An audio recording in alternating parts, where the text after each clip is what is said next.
Episode 1 opens in 1996, where a young John Stewart watches a televised 60 Minutes interview featuring legendary Air Force test pilot Hal Jordan. Hal publicly reveals his identity after stopping a meteor over Victoria Falls, explaining that watching his father die in a plane crash erased his capacity for fear. Outside, John's strict military father subjects him to a brutal test, forcing John to stand motionless while he shoots an apple off his head. John endures the shot without flinching. 20 years later, John is 2 months into his training under Hal Jordan. Hal is cynical and dismissive of John being handpicked directly by the Guardians of the Universe. To test John, Hal leaves his power ring on the dashboard and bails out of their speeding car, forcing John to summon a green energy construct, which he calls Bubble Wrap, to survive plummeting off a cliff. While walking back, John calls his father to vent about Hal's reckless stunt, but his dad urges him to keep his cool, bottle up his frustration, and stay the course to earn the ring. When John touches the ring, a sentient backup consciousness of a younger Hal from 10 years prior, a hologram, manifests. Confused to find himself in 2016, the backup leaves a cryptic dispatch. There's Hal in Rushville, Nebraska, before disappearing. John finally catches up with Hal Jordan soaking up the spotlight at a local taco stand. But as soon as Hal hears the warning from his past self, he flies off immediately, leaving John to make the long trek to Nebraska by himself.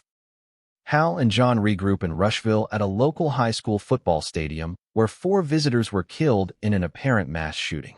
Hal is convinced the victims and the shooter are extraterrestrial infiltrators, but local Sheriff Kerry Kane bars them from the crime scene over jurisdiction. John spots a suspicious spectator in a short-sleeved shirt and alerts Kerry, but accidentally spooks the man into fleeing. John tackles and captures him, handing him over to the local police. At a local tavern, Hal reveals to John that his ring originally came from the dying alien Abin Sur, whose ship crashed just 20 miles away in Nebraska. Hal believes the crash was sabotage and that the hail warning signals a looming invasion. While there, John flirts and hooks up with a mysterious local woman named Zoe. Meanwhile, Hal starts a deliberate bar fight to get tossed into the county lockup to reach the suspect, but Kerry outsmarts him by locking him in an isolated broom closet instead. The next morning, Hal faces arraignment and a $200,000 bail. Local defense attorney Billy Macon intervenes, pays the bond, and invites the Lanterns to dinner. Billy is revealed to be Sheriff Kerry Kane's husband. At the Macon Ranch, Hal and John discover an armed militia operation led by Billy's father, Will Macon. Will is a survivalist convinced that an alien colonization war is imminent and that the prisoner is an advanced scout. Will agrees to use his leverage over Kerry to get Hal 5 minutes alone with the suspect.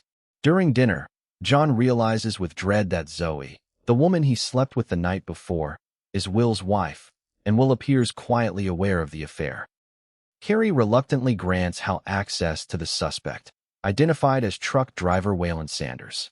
While medical scans appear completely human, Hal grills him on cultural trivia.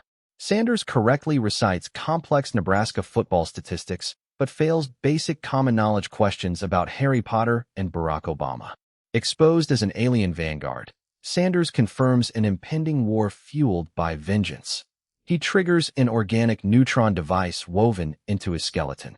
Hal exhausts the remaining power of his ring to trap the massive blast inside an energy bubble, saving the precinct while blowing out the side of the building.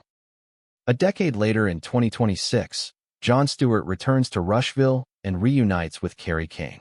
Kerry leads him out to the empty football stadium bleachers, where Hal Jordan sits lifeless with dried blood on his forehead and his Green Lantern ring stripped from his finger.